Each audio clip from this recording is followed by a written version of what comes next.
వస్తున్నానండి అయ్యా.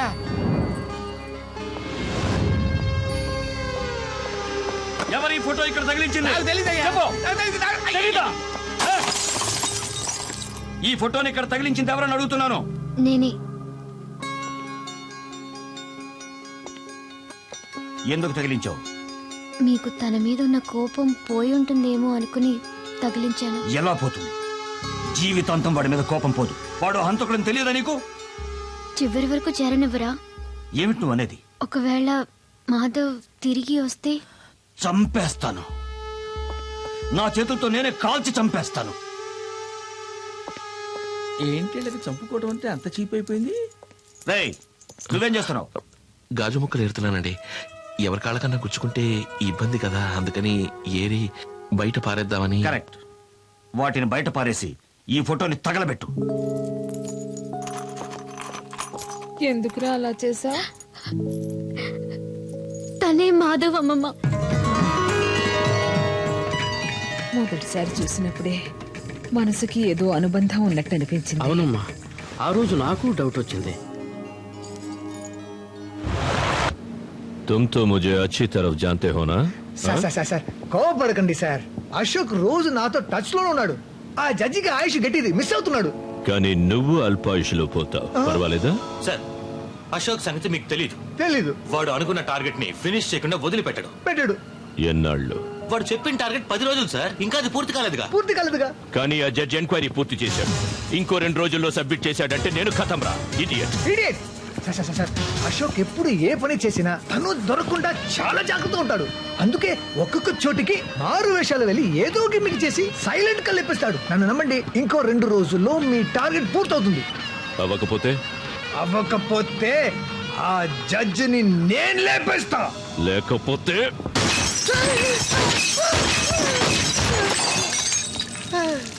Only 2 days.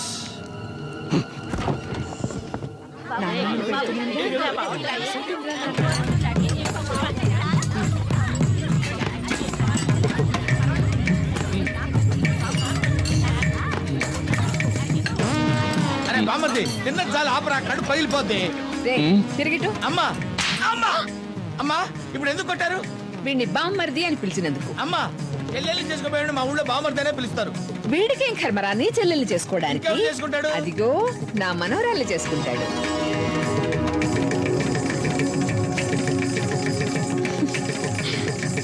అమ్మగారని plan ప్రకారం చేస్తారు కదమ్మా. ఏమైనా బావని మీరు కొట్టుండకూడదు. కొత్త డ్రామా ఆడుతున్నాడేంటి? తనే లేకపోతే నేను ఇంట్లో అడుగు పెట్టగలిగేవాడా? ఏం బెనర్జీ, నువ్వు మా దగ్గర 10 ఏళ్లుగా పనిచేస్తున్నావే, ఈ విషయం తెలిసి మాధవని మా దగ్గరికి నువ్వెందుకు తీసుకురాలేదు? తనే అన్నాడు, మీ నాన్నగారి కోపం కాస్త తగ్గిన తర్వాతే నేను ఇక్కడికి తీసుకుపోతారని చెప్పావే. చెప్పలా? ఇన్ఫాక్ట్ నన్ను ఈ కుటుంబంలో కలపడానికి తనని తాను చులకన చేసుకుంటూ ఒక పనివాళ్ళ ఇంట్లో చేరాడు. ఇన్నేళ్లైనా ఆ రోజు రాలేదే అన్న వేదన మనసులో ఉంచుకుని బాగా ఫీల్ అవుతున్నాడు.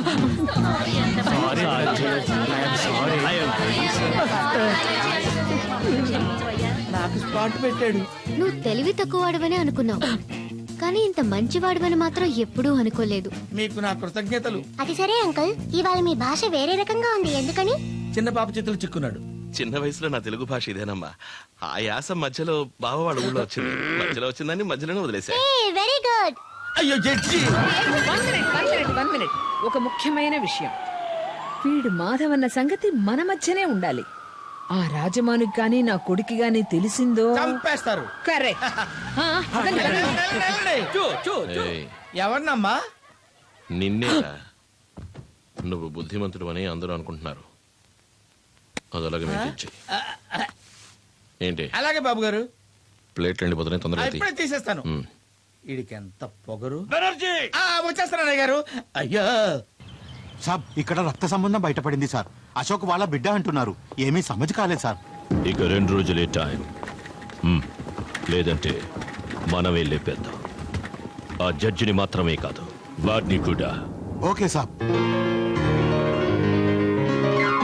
వాడికి ముందు ఈ ఇంట్లో ఒక్క ఇన్స్ట్రుమెంట్ కూడా వాయించకూడదు. ఏదైనా ఐడియా ఇవ్వరా? ఐడియా ఉంది.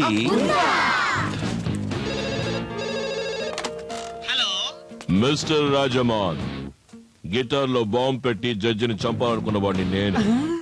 సారీ, అనవసరంగా అందరూ నిన్ను అనుమానించారు. ఎంత అమాయకులు. వాడు నిజం చెప్పినా నమ్మకుండా ఎలా నవ్వుకుంటున్నారు. నన్ను పట్టుకోలేరు. I'm very clever.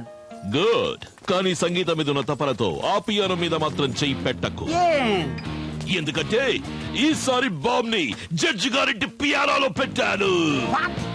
అవును, ఆ పియానోని వాయించడం ఆపితే నెక్స్ట్ సెకండే ఆ వాయించేవాడు పీస్ పీస్ గా చెల్లా చెదరవుతాడు. వాయిస్తూనే ఉంటే పేలదు, కానీ ఎంతసేపు అని వాయిస్తావు. అవును కదా. ఈ నిజం బయటపడిందో నెక్స్ట్ డే నువ్వు ప్రాణాలు. నేను ఆల్రెడీ పియానో వాయించడం మొదలెట్టానే. అయితే నీ చావు నీ చేతి వేళ్లలో ఉంది. రేయ్, ఆపురా. నా తల పేలిపోయేటట్టుగా ఉంది. ఆపితే నా తల పేలిపోతుంది. ఇప్పుడే పేలిపోయేటట్టుంది. ఆ పేలటం కాదు, చెయ్యి తీశారనుకో. వద్దు, చెప్తే చచ్చిపోతాను. నా కొట్టి మ్యూజిక్ నచ్చదు. నాకు ఆట కావాలి, పాట కావాలి. పాట ఎక్కడుంది? ఆట ఎక్కడి నుంచి తేరమ్మా? ఓ చక్కని స్టేజ్ షో ఏర్పాటు చేద్దాం. అమ్మగారి ప్లానే ప్లాన్.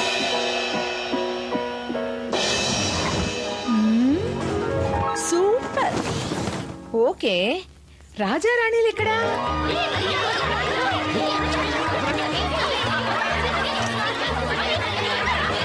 మీకు మేకప్ ఎందుకు అమ్మగారు? కూర్చొని షో చుట్టమే కదా. షో చూసినా షోగ్గా చూడాలిరా. అమ్మా, ఆ పెదాల రంగు ఎన్టీఆర్ టైంలో కొన్నది కదా. అవును. ఆయన పోయిన తర్వాత కూడా ఆ రంగుల కళ్ళ ఫీలింగ్ లోనే ఉన్నారంటే. రేయ్, ఏం కూసావ్? ఏం లేదమ్మా, షో జరిగేటప్పుడు నేను చెయ్యాల్సిన పని ఏంటా అని ఆలోచిస్తున్నా. ఎక్కడో నుంచి సాంబ్రాణి గడ్డీలు వెలిగించరా. సామ్రాణి.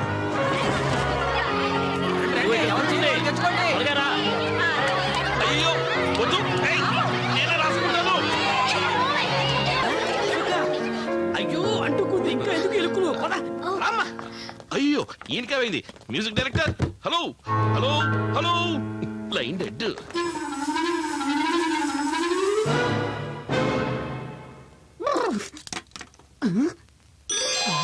కలగన్నానా? రచ్చి బుద్ధి లేదు. ఇక మీదట ఇంట్లో ఏది వాయించకూడదు. ఇప్పుడేం చేస్తున్నావురా? ఓహో, ఇదే పనే. ఏంటి ఏంటి అంత హీనంగా మాట్లాడుతున్నావు? చూడమ్మా, ఇక మీద ఈ తుపాకీలకి బాంబులకి భయపడతాననుకోవద్దు. నువ్వు ఎలాగూ జడ్జీలు చంపేది లేదు. అనవసరంగా భయపడి నేనెందుకు చావడం? బోరు కొడుతుందిరా. ఏయ్ బావా, నువ్వు అలా అనుకుంటూనే ఉండు. ఇంకొక రోజులో ఆ జడ్జిని లేపేయకపోతే హలో, నన్ను. నువ్వు చంపేది నిజమైతే ఈ పాలు తీసుకెళ్ళు. జడ్జి గారు రూమ్ లో ఉన్నారు. నెత్తి మీద ఒక పోటు పొడిచి నోట్లో పాలు పోసిరా. అందరూ వచ్చి చూసిన తర్వాత నేను వచ్చి చూస్తా. వెళ్ళు.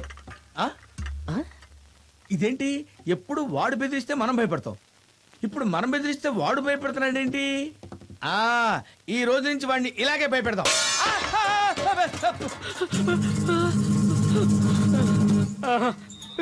వీడు భయపడ్డు, వీడు టెర్రరిస్టే. నా పాయింటే తప్పు.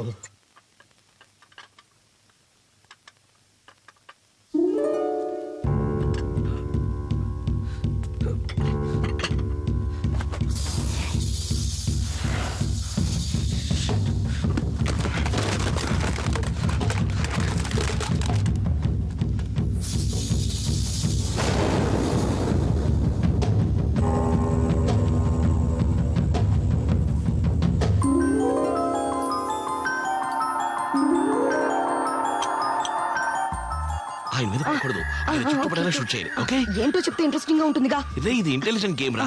చాలా ప్రైజెస్ ఉన్నాయి. నేను వెళ్ళి తీసుకొస్తాను. ఇదిగో, ఎవరి లైట్ ఆఫ్ అయితే వాళ్ళు out. Okay, shoot shoot.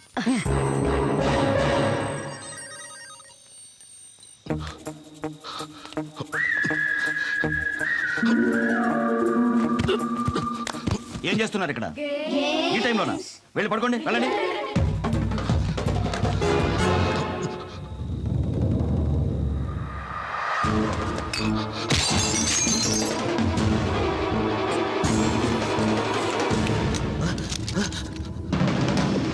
Light of చేయరా.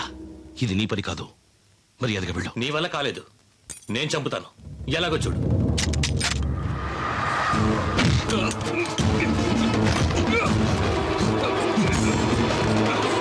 బుద్ధి చెప్తున్నానా